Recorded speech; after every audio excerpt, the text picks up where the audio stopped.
Hey, you know that Sonic 3 song you just love so much that you can't wait until I make an episode about it? Thing was, it was looking like that episode could have been several years away because I was working on these videos in my spare time while working a steady 9 to 5. But I can announce that all that changes. Effective today, I will be doing music theory videos full time, and I have all of you to thank. I mean, what can I say? This. Thank you to each and every one of you because you have all contributed to the momentum of this, what we got going. So which music is going to be covered in the episodes to come? Well, I'm generally pretty secretive about creative stuff and release timetables when it's still in progress, but I can definitely tell you this. If you've enjoyed the Sonic 3 videos so far, you're going to have a good time. That's not to say that every song in Sonic 3 is going to get its own dedicated episode necessarily, but you'll see. It's true that all the music we've looked at so far has been from a single game, but the music theory concepts we're looking at have a wide application to all different musical genres. So what to expect outside of Sonic 3? Well, hypothetically the sky's the limit. I'm definitely open to all suggestions. Now, am I going to cover a soundtrack with the same depth and format that we're doing with Sonic 3? Very unlikely. What's more likely is a type of video that looks at an entire game's soundtrack as a whole, or like for example a video that looks at music from the Zelda series but focusing on songs for wide open spaces like Hyrule Field. I just thought of that example randomly, but that type of thing. In the meantime, I can only do this full time for as long as there's sufficient funding. So today I'm excited to announce my Patreon, where you can pledge your support for some viewer rewards. I've made the pricing on these relatively inexpensive in hopes that we get smallish donations from a large amount of people in order to make this sustainable. So if all you can shake is $1, I think that's fantastic. And if you can't give money, that's fine too. I kind of think of this as a pay-what-you-want enterprise. I never want money to be the reason that someone can't learn something exciting about music. Starting at the level of $1 per month, you get access to the Alex Yard Discord, which is going to have the video game soundtrack of the week for us to listen to and discuss throughout the week, and also Sonic Debate Society, and some other cool stuff too. For $2, you get access to unlisted videos, which includes mini-reviews, bonus VGM visual radio clips, and videos that I made in the years before Alex Yard and Knuckles. I'll be adding a video every week or two, and you also get the previous tiers rewards. In fact, all the reward levels are inclusive of all rewards in the tiers below it. At $5, you get your name featured in the credits of each video. And these aren't just boring credits that people click out of as soon as they start. I mean, you've seen my videos, you know the deal. My consultants tell me that about 33% of the audience watches all the way through to the end of the credits, which, by YouTube standards...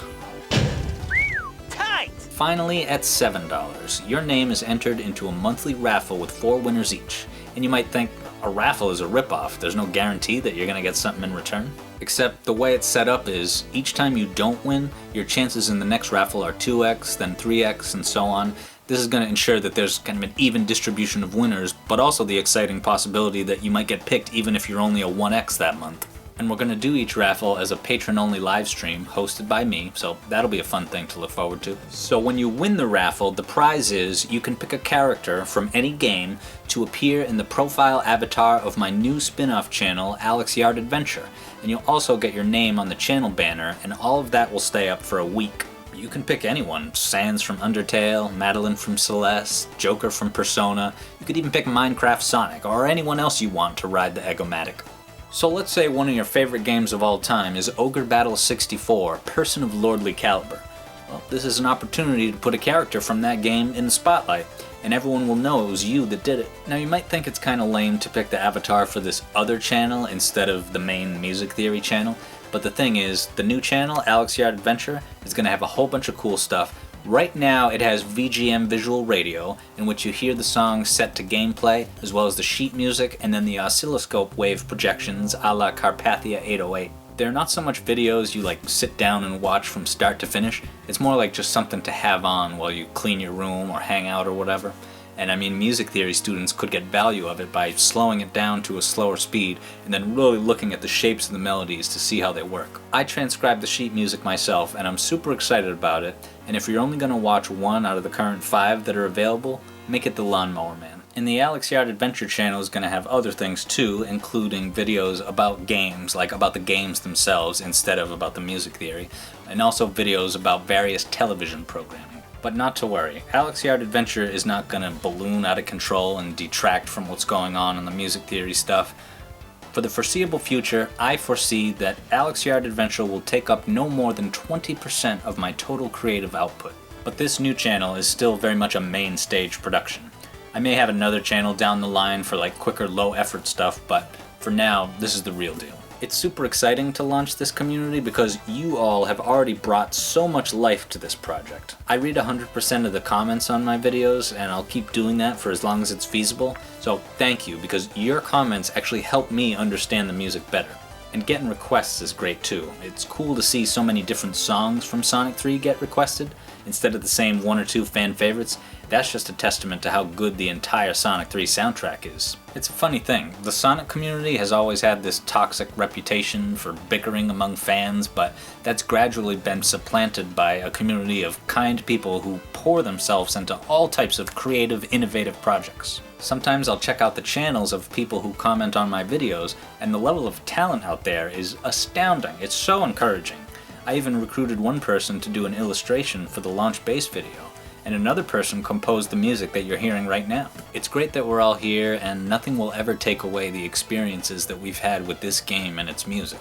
I mean, it's almost 30 years later and we're still talking about it. And it's cool how many Sonic fans there are that weren't even alive when Sonic 3 first came out, and yet they know about Chrome Gadget.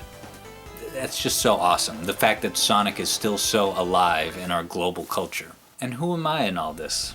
I'll tell you a little bit about me, specifically why I'm in some ways uniquely qualified to create these music theory videos. Imagine for a moment, out of all the people in the world, approximately how many of them would have considerable music theory knowledge? Okay, now, of those music theory people, how many of them have extensive knowledge of Sonic and other video game series? A fair amount perhaps, depending on the franchise, but that definitely whittles down the field a bit. Now, of the people remaining, how many of them also have a teaching degree, in English language arts no less? Well, now that total is dwindling down significantly. And here I am, at the center of a very particular Venn diagram where one finds a particular type of magic. Exploring music theory is to experience a magic of sorts, kind of like if you went to learn magic at Hogwarts Wizard School. That's been my experience, like for example the flying battery video. When I found that thing about the back and forth pendulum, like I was beside myself. I was so excited, it felt like I had just figured out how to do Wingardium Leviosa, and I couldn't wait to tell you all about it. So everything I'm doing in these videos is paying that gift forward to you, because we are an important component in the Sonic equation. And it's not just me that recognizes this, Sega does too. Like for example, my personal highlight from Sega's recent announcements wasn't the teasers for Rangers or Origins. It was actually the first video that came out that wasn't necessarily about Sonic, it was about us. Playing the games throughout the years, and of course life knocks us down sometimes, but part of why we get back up is due to a particular type of creative inspiration that fuels us to make the things that we care so deeply about. I do this because it comes bursting out of me, despite everything. And it's amazing to be able to help cultivate that creative drive in others. It's an awesome thing we've got going, and a lot of the people watching don't play an instrument, have no plans to compose, but perhaps they watch because it's fun to learn something new about a game you love, while also learning about the way that music works across all genres. And other people, perhaps you took a music theory class in the past, but didn't get much out of it because it was too complicated or just not very interesting.